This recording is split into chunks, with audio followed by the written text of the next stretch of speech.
Refrigerator. तो हर एक के घर पे रेफ्रिजरेटर होता है, और रेफ्रिजरेटर में कौन सी चीज होती है, गर्म करता है या ठंडा करता है? ठंडा करता है। कैसे ठंडा करता है पता है क्या? नहीं। बटन लगाने के बाद में ठंडा कर देता है, इतना ही पता है हम लोगों को। उसके पीछे का मैकेनिज्म क्या होता है वो हम लोग आज देखेंगे। तो बेसिकली जब हम लोग बात करते हैं रेफ्रिजरेटर की, इसके लिए भी हम लोग दो एनवायरमेंट ड्रॉ करके रखेंगे। और दो एनवायरमेंट कौन से हैं? एक कहलाएगा हमारा हॉट रिजर्वायर, और दूसरा वाला कौन सा रहेगा? Cold reservoir. राइट। तो ये हो गया है, this is the hot reservoir, this is the cold reservoir. Hot reservoir में हीट कितना होता है? QH। और कोल्ड रिजर्वायर में हीट कितना होता है? QC। अब अगर हम लोग बात करते हैं रेफ्रिजरेटर की, तो रेफ्रिजरेटर में जो हॉट रिजर्वायर होता है वो कौन सा वाला हॉट रिजर्वायर होता है? रेफ्रिजरेटर में हॉट रिजर्वायर कौन सा रहेगा और कोल्ड रिजर्वायर कौन सा रहेगा? तो वो जानने के लिए हम लोग सबसे पहले क्या देखते हैं, एक रेफ्रिजरेटर का डब्बा। ठंडा कौन रहता है बताओ? रेफ्रिजरेटर का डब्बा। मतलब वो कौन सा रिजर्वायर हो गया? Cold reservoir. और उसके बाहर का मतलब कौन होता है? एनवायरमेंट। तो एनवायरमेंट कौन सा हो गया? Hot reservoir. तो कोल्ड रिजर्वायर कौन सा होता है? This is the refrigerator. Refrigerator होता है वो कोल्ड रिजर्वायर होता है। और जो एनवायरमेंट हो गया है, तो एनवायरमेंट, तो ये हमारा एनवायरमेंट होगा, that is the hot reservoir. अब यहाँ पे हम लोगों को हीट कहाँ से कहाँ पे ट्रांसफर होनी है बताओ? Cold reservoir to hot reservoir, मतलब अगेंस्ट द नेचर। अगर ये हम लोगों को ट्रांसफर करनी है तो उसके लिए वर्क डन होता है या फिर वर्क डन करना पड़ेगा? We have to perform the work. और ये वर्क डन कौन करता है? Electrical energy. राइट। तो ये वाला होता है हमारा सिंपल सा flow diagram for the refrigerator. ठीक है। अब हम लोग देखते हैं ये जो रेफ्रिजरेटर होता है उसका एक्चुअल डायग्राम। ओके। तो ये वाला हो गया hot reservoir and the cold reservoir. अब हम लोगों को देखने का है, ये जो रेफ्रिजरेटर होता है ये हम लोग यहाँ पे ड्रॉ करके रखेंगे। ये एक डब्बा हो गया बिना दरवाजे का, उसको क्या बोलेंगे हम लोग? रेफ्रिजरेटर।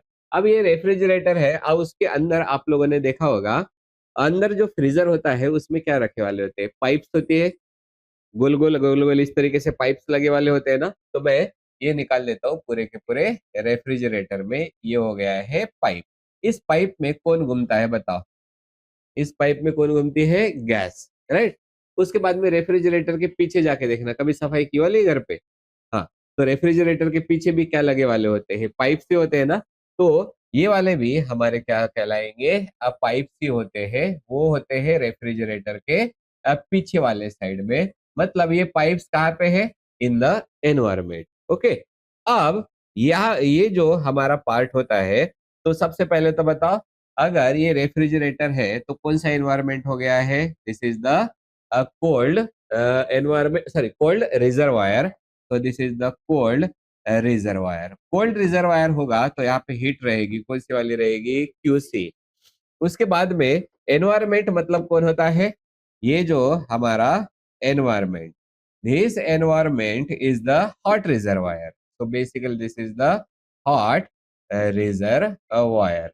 अब ये जो हॉट रिजर्वायर होता है और कोल्ड रिजर्वायर होता है, इनके बीच में दो इंस्ट्रूमेंट लगे वाले होते हैं। आप लोगों ने फ्रिज के पास में देखा होगा, तो फ्रिज के पास में एक इंस्ट्रूमेंट लगे वाला होता है पीछे का, ब्लैक कलर का यूजुअली दिखाई देता है, उसको हम लोग क्या बोलते हैं? कंप्रेसर। राइट। तो यहाँ पे लगे वाला है, this part is called as the compressor. तो कंप्रेसर एक्चुअली करता क्या है, जल्दी से बताओ? कंप्रेसर क्या करेगा? कंप्रेस करेगा। सिंपल। और दूसरा वाला होता है ये वाला, यहाँ पे एक लगे वाला होता है, इसको हम लोग बोलते हैं एक्सपांशन वॉल। राइट। तो ये हो गया है हमारा एक्सपांशन वॉल। तो बताओ, ये व्हाइट वाला डब्बा कौन सा वाला है? रेफ्रिजरेटर। रेफ्रिजरेटर मतलब कौन सा रिजर्वायर है? Cold reservoir. राइट। और ये बाहर का वाला येलो वाला कौन सा हो गया? Hot reservoir. कौन सा वाला होता है? एनवायरमेंट। ओके। फिर यहाँ पे हम लोगों ने क्या लगा के रखे वाले हैं, पाइप्स लगा के रखे वाले हैं।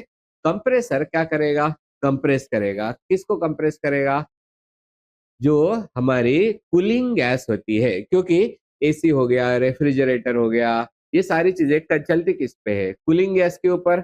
उसको हम लोग क्या बोलते हैं, रेफ्रिजरेंट, राइट। लेकिन कूलिंग गैस को अगर कंप्रेस किया गया तो वो किस में कन्वर्ट हो जाती है, लिक्विड में। मतलब ये जो पाइप्स है इसमें जो गैस रहेगी कौन से फॉर्म में रहेगी, लिक्विड फॉर्म में।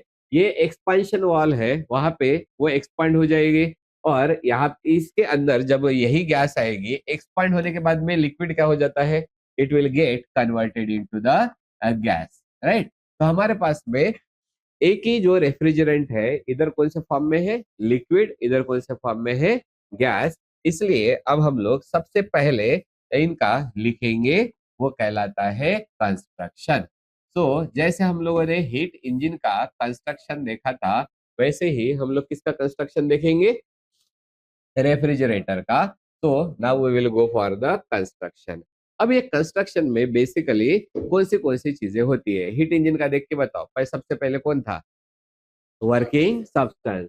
तो यहाँ पे भी कौन रहने वाला है, वो होता है, this is the working substance. और इसमें जो वर्किंग सब्सटेंस होता है, कौन सा वाला वर्किंग सब्सटेंस रहेगा, हीट इंजन में वर्किंग सब्सटेंस कौन सा था, गैसेस थे। यहाँ पे कौन सा रहेगा, कूलिंग गैस, जिसको हम लोग कूलेंट बोलते हैं। तो उससे बेटर वर्ड में हम लोग क्या लिख देंगे, this is the refrigerant. Refrigerant को ही सिंपल लैंग्वेज में हम लोग बोलते हैं कूलिंग गैस, राइट। ये हो गया है हमारा वर्किंग सब्सटेंस। दूसरे वाले कौन सी दो चीजें हैं, hot and the cold reservoir. So यहाँ पे लिख देते हैं, this is the hot and the cold reservoir. हो गया। अब बताओ यहाँ पे हॉट रिजर्वायर कौन सा वाला है और कोल्ड रिजर्वायर कौन सा वाला है। Hot reservoir is the environment, तो ये होता है हमारा एनवायरमेंट। और जो कोल्ड रिजर्वायर होता है वो होता है, this is the refrigerator. Okay, refrigerator. तीसरी चीज कौन सी होती है वो बताओ, कौन सी दिख रहे हैं, वहां पे हीट इंजन में क्या क्या था, सिलेंडर एंड द पिस्टन। यहाँ पे कौन रहने वाला है, compressor and the expansion valve. Okay, so there is the compressor, and दूसरा वाला होता है, उसको हम लोग बोलते हैं एक्सपांशन वॉल। ओके, तो ऐसे तीन चीजें से मिलके क्या बनता है, क्या चालू है। ओके, तो ऐसे तीन चीजों से क्या मतलब जो कंस्ट्रक्शन में है वो कितनी चीजें हैं, तीन। कौन सी, एक होता है वर्किंग सब्सटेंस, दूसरा होता है हॉट एंड कोल्ड रिजर्वायर, और तीसरा होता है compressor and the expansion wall. अब इसके बाद में जो आता है उसको हम लोग बोलते हैं वर्किंग। तो वर्किंग कैसे होता है वो पहले मैं बता देता हूँ, और उसके बाद में हम लोग उसके स्टेप्स लिखेंगे। सबसे पहले तो बताओ, इन पाइप्स में कौन घूमने वाला है, working substance. Okay, working substance को हम लोग क्या बोलते हैं, रेफ्रिजरेंट या फिर कूलिंग गैस, राइट। ये कूलिंग गैस सबसे पहले कहाँ पे आ जाएगी, कंप्रेसर में। कौन से फॉर्म में है, इस साइड में कौन हो गया, गैस के फॉर्म में है। ये जब गैस आता है तो वो कंप्रेस किया जाता है, कंप्रेस होने के बाद में गैस किस में कन्वर्ट हो जाता है, लिक्विड में। तो ये जो येलो पाइप है, इसमें जो रेफ्रिजरेंट है उसका कौन घूम रहा है, लिक्विड फॉर्म में घूम रहा है, राइट। फिर वो कहाँ पे जाएगा, एक्सपांशन वॉल में। तो लिक्विड क्या होगा, एक्सपांड होगा, बराबर है। अगर लिक्विड एक्सपांड होता है तो लिक्विड किस में कन्वर्ट हो जाएगा, गैस में। लेकिन गैस से लिक्विड में कन्वर्ट ऑटोमेटिकली होता है या उसको हीट चाहिए रहती है, हीट चाहिए रहती है। उस हीट को हम लोग बोलते हैं हीट ऑफ इवापोरेशन। कौन सी heat, heat of evaporation, because liquid is getting converted into the gases। अब ये इसके लिए जो हीट चाहिए है वो हीट कहाँ से मिलती है। सपोज यहाँ पे हम लोगों ने कोई भी लिक्विड या फिर दूध ऐसा कुछ तो भी भर के रख दिया वाला है, तो यहाँ से वो क्या ले लेगा, हीट ले लेगा, और वो उस हीट का नाम क्या रहेगा, QC। नाम क्या है, QC। So what is QC? It is the heat required for the evaporation of the liquid into the gas, and that heat is called as the heat of evaporation। Heat of evaporation कहाँ से मिलता है, ये जो material होते हैं इन material से वो निकल लेगा। तो सपोज ये मिल्क रखे वाला है, यहाँ पे मिल्क से क्या निकल लिया उसने, हीट। काय के लिए, एक्सपेंशन के लिए। तो मिल्क क्या हो गया बताओ, ठंडा हो जाएगा, क्योंकि वहां से बाहर क्या चली गई है, हीट। ओके, तो अभी ये वाला मटेरियल ठंडा हो गया, फिर गैस वहां से वापस कहाँ पे आ जाएगी, कंप्रेसर में। कंप्रेसर क्या करेगा, कंप्रेस करेगा, राइट। अब ये कंप्रेस करेगा तो वहां पे फिर से अब यहाँ पे क्या होता है, कौन सा प्रोसेस होता है, liquid is getting converted into gas, मतलब sorry, gas is getting converted into the liquid. और उस प्रोसेस को हम लोग क्या बोलते हैं, कंडेंसेशन, राइट। कंडेंसेशन होगा तो हीट मिलेगी या हीट बाहर निकलेगी, हीट बाहर निकलेगी। और वो वाली हीट होती है जो यहाँ से बाहर निकलती है या फिर रिजेक्ट होती है, दैट इज द QH। तो बताओ हीट कहाँ से निकाल के लेके जा रहा है, कोल्ड रिजर्वायर से कहाँ पे जाके छोड़ रहा है, हॉट रिजर्वायर में। यही बोला है ना, कोई हीट कहाँ से ट्रांसफर हो रही है, cold reservoir to the hot reservoir. इसके लिए क्या करना पड़ रहा है, वर्क डन। समझ में आ गया। तो ये वाला रहेगा हमारा उसका वर्किंग। पहले इतना वर्किंग, इसको हम लोग क्या बोलते हैं, working of the refrigerator. Refrigerator, अब ये रेफ्रिजरेटर का वर्किंग देखने का है, तो ये वर्किंग जो है रेफ्रिजरेटर का वो होता है 4 स्टेप्स में, राइट। पहली जो स्टेप परफॉर्म होती है उसको हम लोग बोलते हैं थ्रोटिंग प्रोसेस, राइट। अब ये जो थ्रोटिंग प्रोसेस होती है वो परफॉर्म होती है in the expansion valve. Okay, मतलब यहाँ से लिक्विड जो है वो कहाँ से पास होगा, एक्सपेंशन वॉल से। आप लोगों ने देखा है, परफ्यूम देखे वाले हैं, डिओ देखे वाला है, राइट। तो डिओ में लिक्विफाइड गैस होती है, जब भी प्रेस करते कहाँ से पास होता है वो, एक्सपेंशन वॉल से। और उसके बाद में वो क्या होता है, एक्सपांड होता है। उसको एक्सपांड होने के लिए क्या किसकी जरूरत होती है, लिक्विड एनर्जी की। इसलिए वो लिक्विड से किस में कन्वर्ट हो जाता है, गैसेस में। इसकी वजह से हमेशा वो कैसा लगता है, ठंडा ठंडा लगता है, क्योंकि उसका क्या होता है, इवापोरेशन जब होता है तब हीट ऑफ इवापोरेशन की जरूरत होती है। तो सबसे पहले कौन पास होगा, लिक्विड कहाँ से पास होगा, एक्सपेंशन वॉल से। अगर एक्सपेंशन वॉल से लिक्विड पास होता है, उस प्रोसेस को हम लोग क्या बोलते हैं, थ्रोटिंग प्रोसेस। अब इस प्रोसेस में होता क्या है, देयर इज, पहले क्या होगा, थोड़ा कूलिंग होगा, and there will be the some partial evaporation, right. तो ये जो हम लोग बात करते हैं कि थ्रोटिंग वाला जो प्रोसेस होता है, थ्रोटिंग वाला प्रोसेस का मतलब क्या होता है, liquid is passing through the expansion valve, right. तो यहाँ पे जो हमारा लिक्विड होता है, this liquid is passing through, कहाँ से पास हो रहा है, passing through the expansion wall।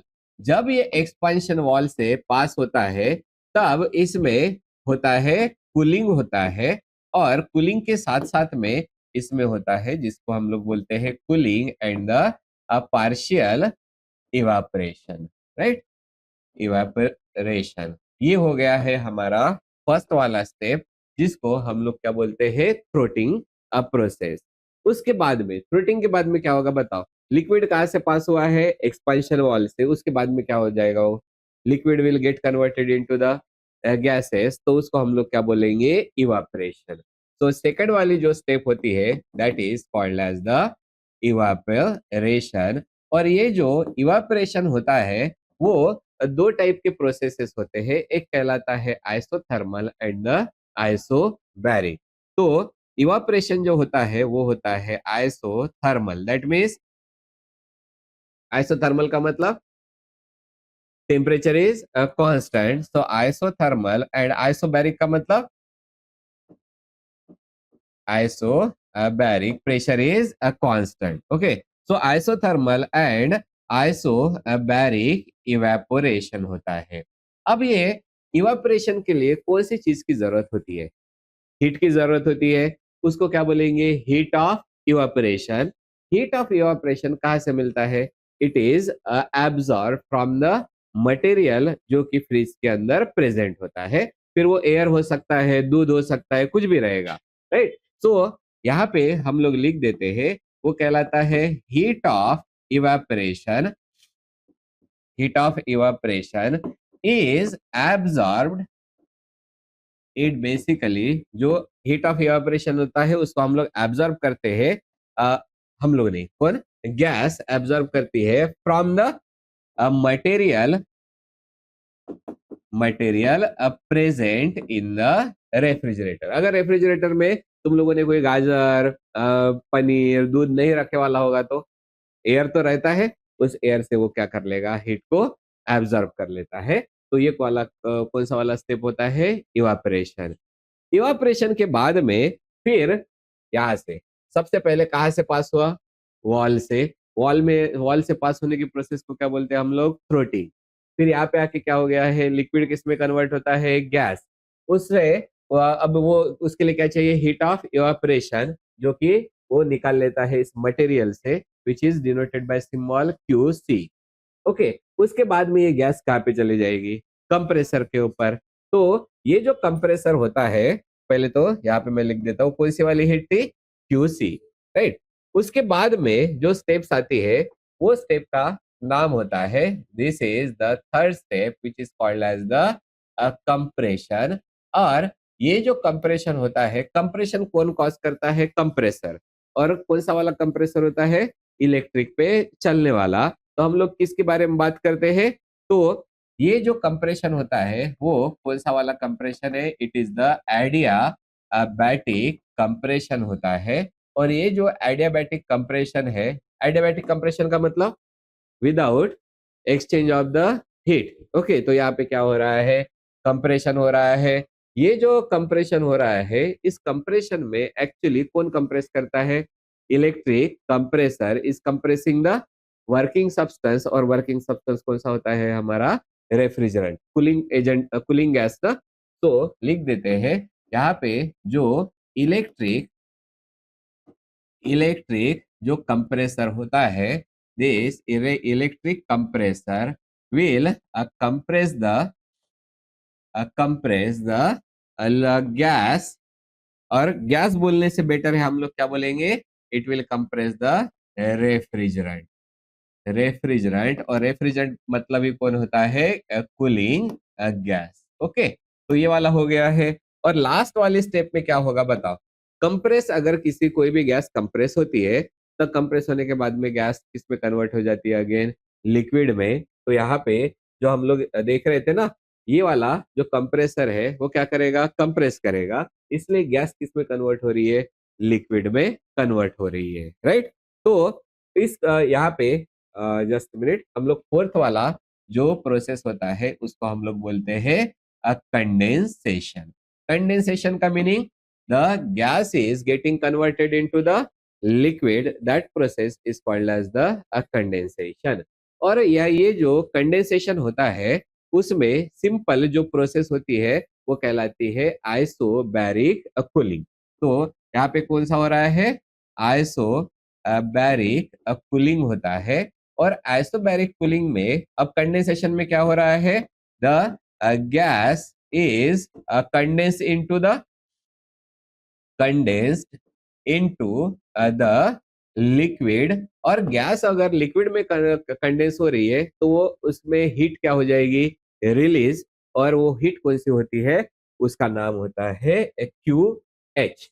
मतलब ये जो हीट है वो कहाँ पे दी जा रही है, हॉट रिजर्वायर को, मतलब किसको, एनवायरमेंट को दिया जा रहा है, जिसको हम लोग बोलते हैं हीट, जिसका नाम क्या है, heat which is the QH। This is rejected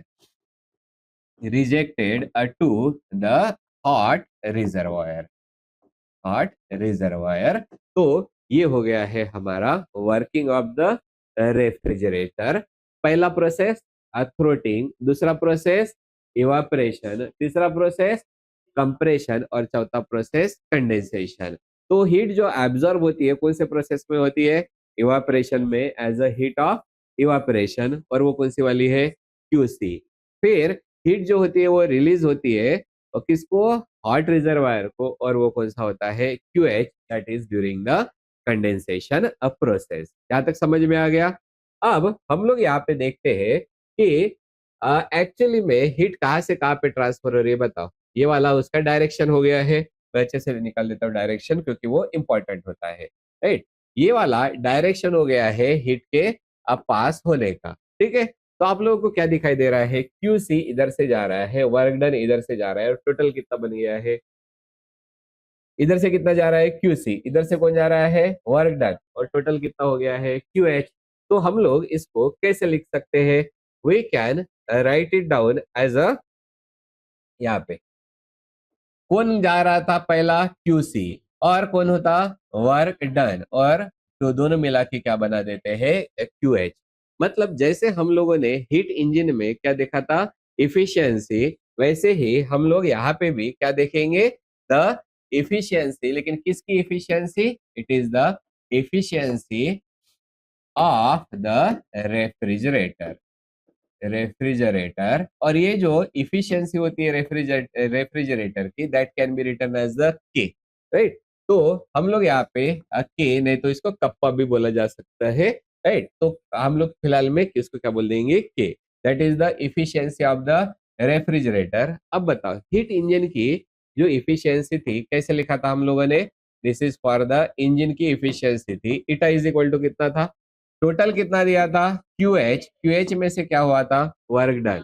अब हम लोग यहाँ पे क्या कर रहे हैं, कितना वर्क डन अगर हम लोगों ने किया जिसकी वजह से कितना क्यू से निकल जाएगा, मतलब हम लोग क्या बोलेंगे, हमारा कितना वर्क डन किया उसके वजह से कितना क्यूसी निकल गया, मतलब इसको हम लोग कैसे लिखेंगे, टोटल वर्क डन इतना किया उसके ऊपर से कितना क्यूसी निकल गया, उसको हम लोग क्या बोलते हैं इफिशियंसी ऑफ द रेफ्रिजरेटर। और वर्क डन मतलब कौन हो जाएगा जल्दी से बताओ, क्यू एच, यहाँ पे Q H minus Q C, this will be is equal to work done, तो यहाँ पे भी लिख देते हैं, तो this is Q C divided by QH minus the QC. So this is the one formula for the efficiency of the refrigerator. और दूसरा वाला फॉर्मूला कौन सा वाला लिखेंगे, QC के जगह पे TC डिवाइडेड बाय कौन रहेगा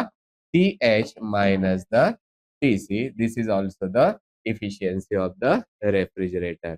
ओके, तो इस तरीके से हम लोगों ने कौन सा वाला कंप्लीट किया वाला है, this is called as the refrigerator.